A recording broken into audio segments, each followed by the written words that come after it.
Acetaminophen and ibuprofen, two of the most common painkillers that you can get over the counter. But do you really know how they work? What would you use for a fever? How about a headache? What would you use for a muscle pain or a sprained ankle? Today, we're going to go through both of these medications. I'm going to teach you how they work, when they are the most effective, and of course, one of these is absolutely deadly if dosed incorrectly or overdosed. Let's get on to it. Acetaminophen, ibuprofen. Let's go. Welcome back to Citizen Surgeon. I'm so glad you're here. My name is Dr. Eric Pearson. I'm a surgeon, and today we're talking about pain control, and specifically, we're going to look at acetaminophen and ibuprofen. These are the two most common drugs that I use to control pain in my patients, and they're the most common pain control medications that are available over the counter. But most people don't know when to use them and how they work. For example, what would you use? What would you use for a fever? Would you use Tylenol or ibuprofen? How about that ankle sprain? Would you use Tylenol or ibuprofen? And would you know why you're going to use either one? I'm guessing that you probably don't. So let's get into it. First, we're going to start with Tylenol. Now, I'm going to show you what Tylenol looks like, a little biochemistry here. Don't be fearful, but that's what it looks like. I remember in one of my first organic chemistry classes, one of the first labs at the University of Washington, we actually made acetaminophen. Now, I didn't use it. Maybe I didn't trust my skills so much, but we made it. So it's a pretty simple substance, and of course has been used as a pain control and fever reducer medication for decades, maybe a century, possibly. You have to look that up. Okay, so what is the mechanism of action? What does acetaminophen do? Well, this inhibits the production of prostaglandins in the central nervous system. Now, one of the things that's really important to understand about acetaminophen is that it acts centrally. It only acts in the brain. It does not have any peripheral action, and that is important. And I'm going to come back to that when we start talking about what these medications can be good for a little bit later in the video, so stick around. And as I said, one of the medication, well, I'm just going to break it to you. So acetaminophen is the medication that can be deadly if dosed incorrectly or overdosed. So at the end of the video, I'm going to take you through the mechanisms of how that happens and how the body tries to rescue the overdose and how we approach and treat it. But let's move over and introduce ibuprofen. So what is ibuprofen? Now here again, you're going to see the chemical structure of ibuprofen, and the important thing is that it inhibits cyclooxygenase, or the enzyme COX, both centrally and peripherally. And that means it's going to act in the brain, but also out in the rest of the body. And that is extremely important when it comes to pain control and the reduction of inflammation. So if we quickly look at the actions of these two drugs, we look at acetaminophen, that is going to inhibit prostaglandin activity in the central nervous system. That is going to be an antipyretic or a fever reducer. That is also going to be an analgesic or help with pain control in the central nervous system and controlling those pain pathways, but not acting peripherally. Now, if you haven't had a chance to check out my fever videos, I have 3 awesome fever videos out there, like why we get fever, how does the hypothalamus react when we get a fever, what are fevers good for, and how do we diagnose and treat them. So check that out, check those videos out. I'll put those right up there. But let's get over to ibuprofen. So by acting centrally and peripherally, ibuprofen is going to be an antipyretic. It's going to decrease prostaglandins by inhibiting cyclooxygenase, and I'm going to show you that pathway in just a minute. It's also going to be an analgesic, so it's going to control pain centrally and peripherally. And in addition, it's going to be an anti-inflammatory, and this is because of the peripheral action of ibuprofen, and that is something that acetaminophen just can't do. It does not reduce inflammation. while ibuprofen does. Now let's take a minute and let's look at the pathway of prostaglandin production, because that is what's going to cause fevers. Watch the video, you're going to get to know that. Pain and inflammation, all due to prostaglandins. And how are prostaglandins produced? Well, prostaglandins are formed from membrane phospholipids. So all cell membranes has phospholipid. Now, phospholipase, that's going to break down phospholipids. So phospholipase A2 breaks this down into arachidonic acid. And when cyclooxygenase acts on arachidonic acid, we get prostaglandin G2. More enzymes act on prostaglandin G2 to form prostaglandin H2, followed by F2 alpha, E2, I2, and thromboxane. Now the question becomes, what do each of those prostaglandins do? And I'm going to take you through that right now. So prostaglandin F2 alpha is responsible for smooth muscle contraction. So that can be smooth muscle contraction in the uterus. That can be smooth muscle contraction in the bronchus. It can be ocular smooth muscle contraction. Okay, so when we look at our drugs and we say, well, if we get uterine cramping, all right, well, what medication is going to be good for uterine cramping? Well, not Tylenol, because Tylenol is not going to act peripherally. It's not going to act on the uterus. But ibuprofen does. So ibuprofen is a much better drug when it comes to controlling pain due to uterine cramping. Let's look at prostaglandin E2. Well, prostaglandin E2 is associated with inflammation and pain. Well, this is in the central nervous system, so in the hypothalamus. PGE2 also contributes to vasodilation and also important actions with generating mucus in the stomach and effects on the kidneys. So what happens when we inhibit prostaglandin E2? Well, if we do it centrally with acetaminophen, we are going to get inhibition of those prostaglandins to reduce fever and centrally to reduce pain. Well, how about ibuprofen? We're going to get those things, but in addition, we're going to get some of those side effects of ibuprofen that make it intolerable to some people, okay? So for example, if we inhibit prostaglandin E2 in the stomach, we're going to decrease the production of mucus, and that can lead to gastritis, even an ulcer and GI bleeding. So we have to be careful when we're taking too much ibuprofen. I'm going to talk about dosing towards the end of the video. Prostaglandin I2 is associated with vasodilation, also platelet function, and again in the stomach. Acetaminophen or Tylenol is not going to have a lot of effect here, but with ibuprofen, by inhibiting prostaglandin I2, we may have some platelet dysfunction.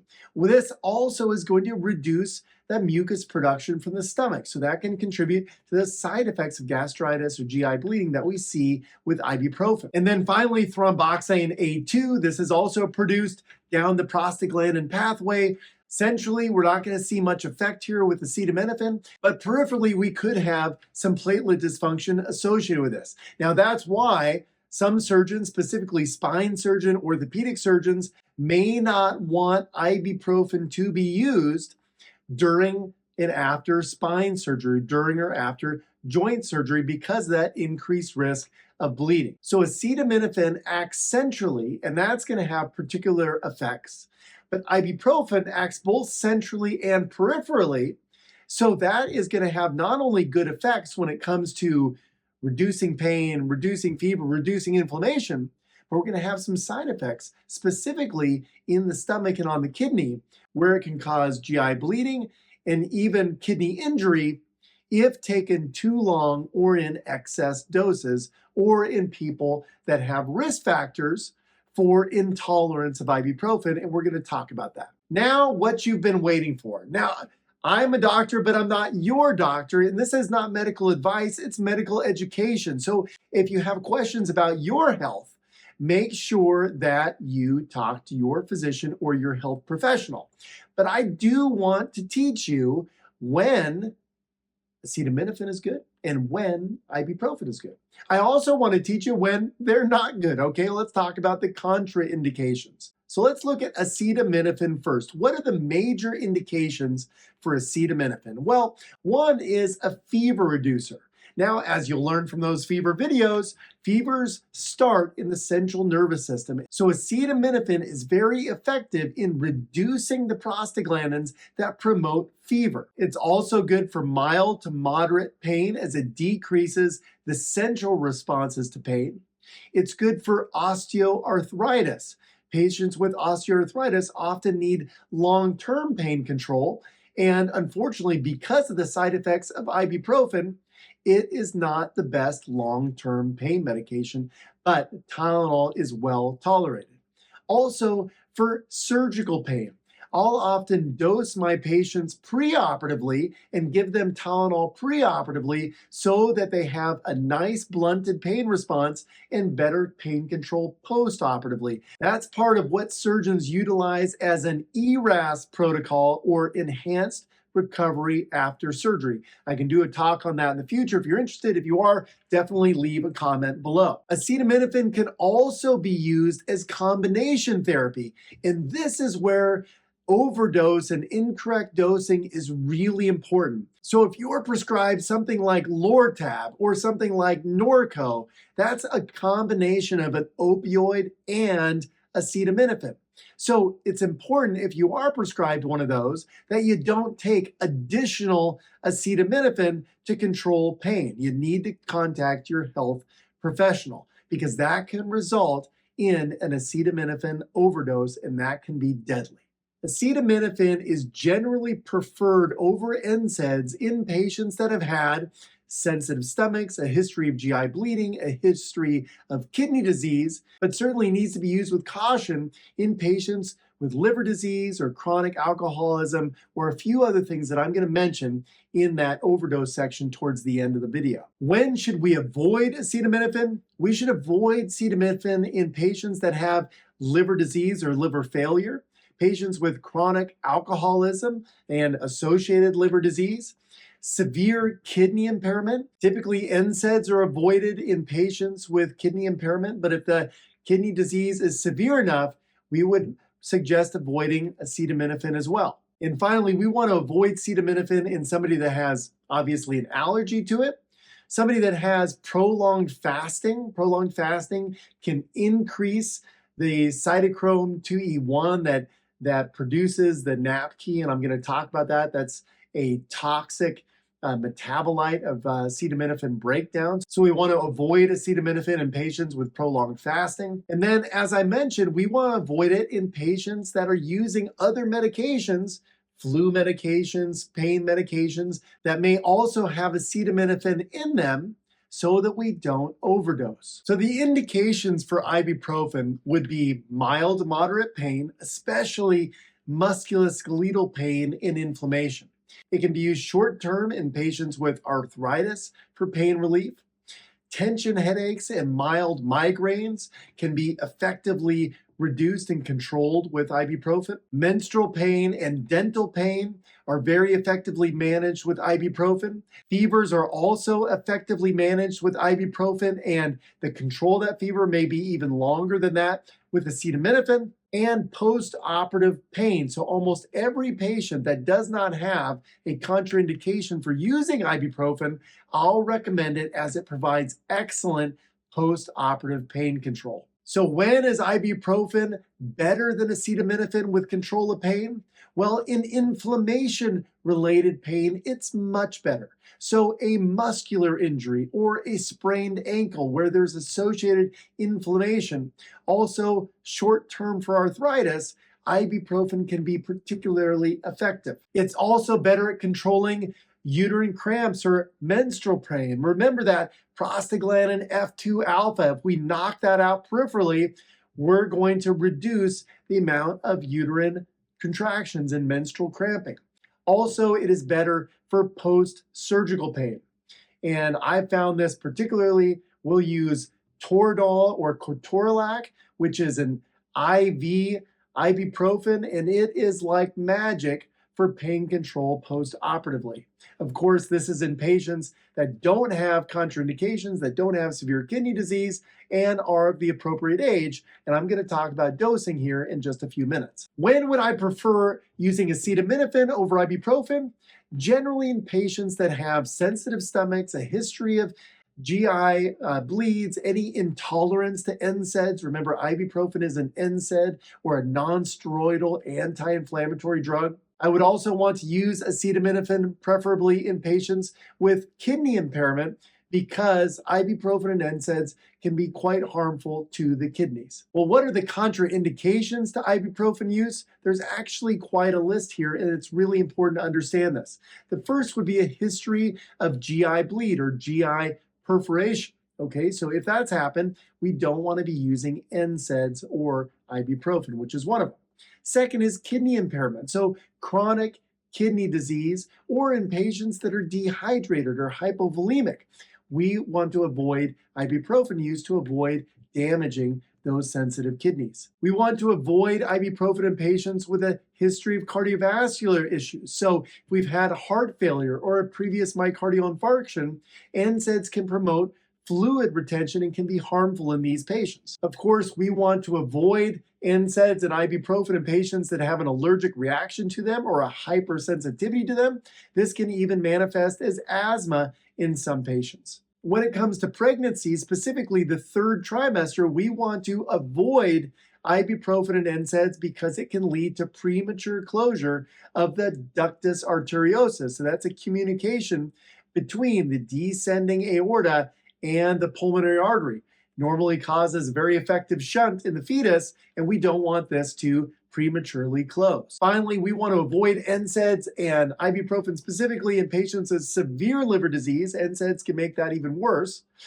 Patients with coagulation problems. We looked at the prostaglandins and how they affect platelet function, specifically thromboxane A2, and we don't want to further impair clotting. A list of contraindications here and a list of sensitivities. Make sure you contact a healthcare professional if indeed you have questions about pain control and whether or not you would be able to tolerate ibuprofen or acetaminophen. So let's get on to dosing. Now, I wanted to put this up here as a reference. I'm not going to go through each one, but it's important that there are different strengths of each of these drugs, and you must know how many milligrams of the drug is in the capsule, the tablet, or the solution that you're taking so that you don't take too much. Now, what's available for acetaminophen? So for acetaminophen, we have regular strength tablets. Those are 325 milligram tablets.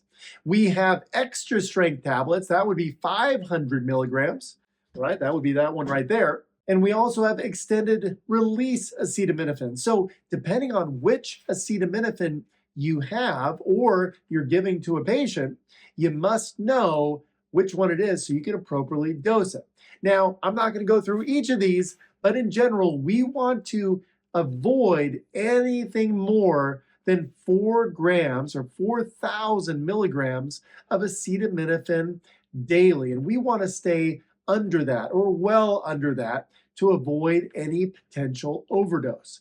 Now that's for adults. How about for kids? How do we appropriately dose acetaminophen? Well, kids typically don't take tablets and capsules, so we want to use a liquid suspension. And in the United States, the liquid suspension concentration is 160 milligrams per 5 mLs. And we want to dose this at 10 to 15 milligrams per kilogram. Now, what is the maximum dose in children? Well, we do not want to exceed 5 doses within a 24-hour period, and that's appropriately dosed per weight that is in kilograms, okay? And that's really important. Now, for approximate dosing, I put some recommendations here, but it is really important not to guess, especially if you're giving multiple doses. We gotta know so we can stay under that threshold limit of 5 doses of 10 to 15 milligrams per kilogram in a 24-hour period, or for adults,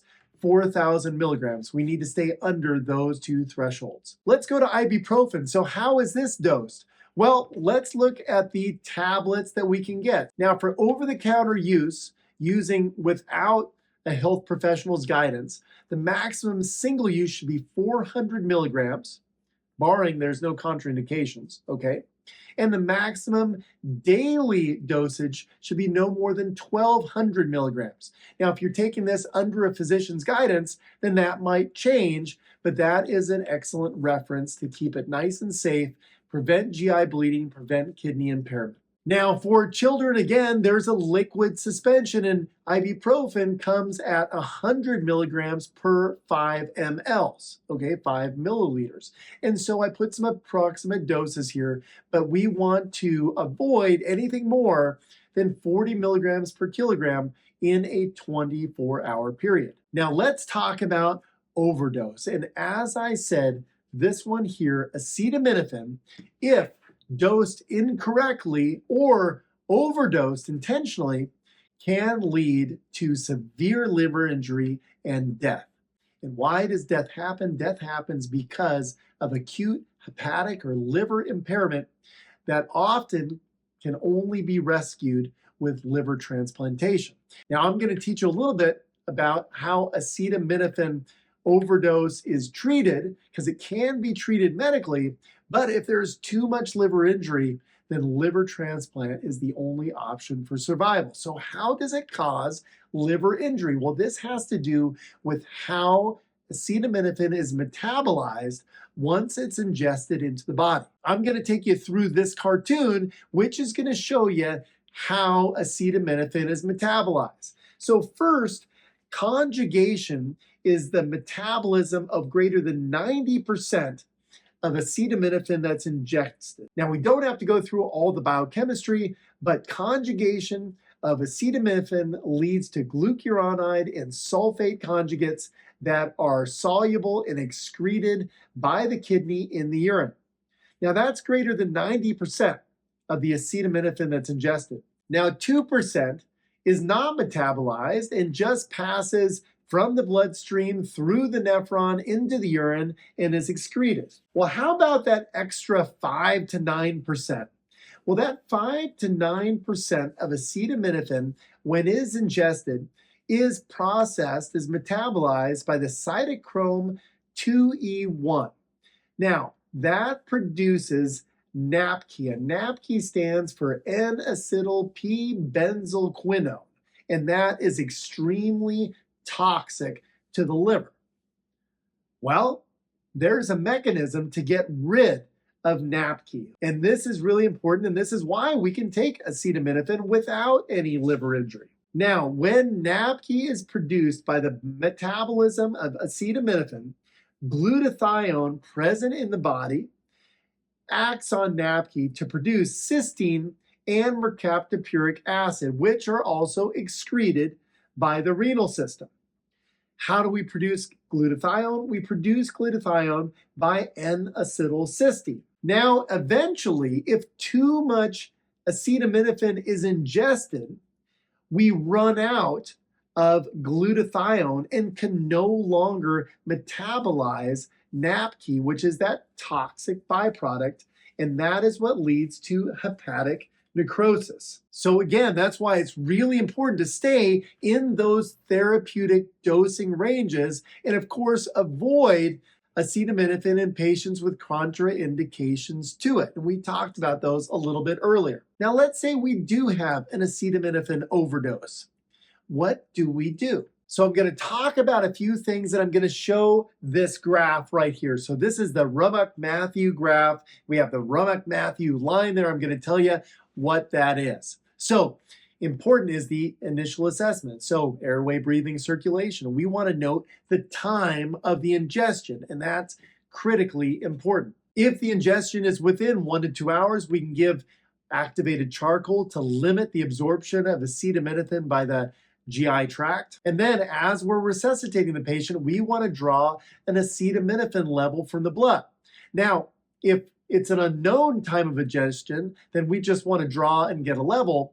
If we know the time of ingestion, then we want a level approximately 4 hours after ingestion. Now, what's this level going to tell us? This level is going to allow us to use this chart called the Rummock-Matthew chart to tell us whether therapy is indicated. So we can look at the level on the y-axis, and then we can look at the hours post-ingestion on the x-axis, and if that point is above that line, then we need to initiate therapy rapidly. What is that therapy? Well, that therapy is exactly what the body is using to produce glutathione, and that is N-acetylcysteine. So by giving N-acetylcysteine, we can replace that glutathione so we can start to metabolize NAPQI and limit further liver injury. In patients that develop liver failure, so encephalopathy, bleeding disorders, coagulation abnormalities, these patients need to be evaluated by a hepatologist and perhaps even transferred to a liver transplant center. Well, today we talked all about acetaminophen and ibuprofen. These are the two most common medications available over the counter to control pain, and they both act in different ways. We learned how acetaminophen acts centrally to reduce pain, which makes it great for reducing fevers, also good for preoperative and postoperative pain control, mild to moderate pain, and in patients that have contraindications to ibuprofen, those with sensitive stomachs, history of GI bleeding, kidney impairment, and others, as we talked about. Ibuprofen, on the other hand, is an NSAID, non-steroidal anti-inflammatory drug, and this acts both centrally and peripherally to inhibit cyclooxygenase, and we get a lot of great benefits from that as an antipyretic or reducing a fever, as an analgesic or reducing pain, and as an anti-inflammatory. I also talked about acetaminophen overdose and how we evaluate and treat that. So if you found this valuable, please give it a like, share this with your friends, join the community. You can check out citizensurgeon.com. I have a lot of great topics on there. I got my blog on Substack you can sign up for, join our community. I think you're gonna love it and find a ton of value. If there's something you wanna learn about, go ahead, throw it in the comments below. I love interacting with you, and I love to make videos that you want, right? Because that's the whole point. Where to go from here? If you found this video helpful, I think you're really gonna love the metabolic response to injury. In fact, that's the first video that I ever made. So check that out, take a trip back in time. As always, study hard, be safe. I'll see you next time.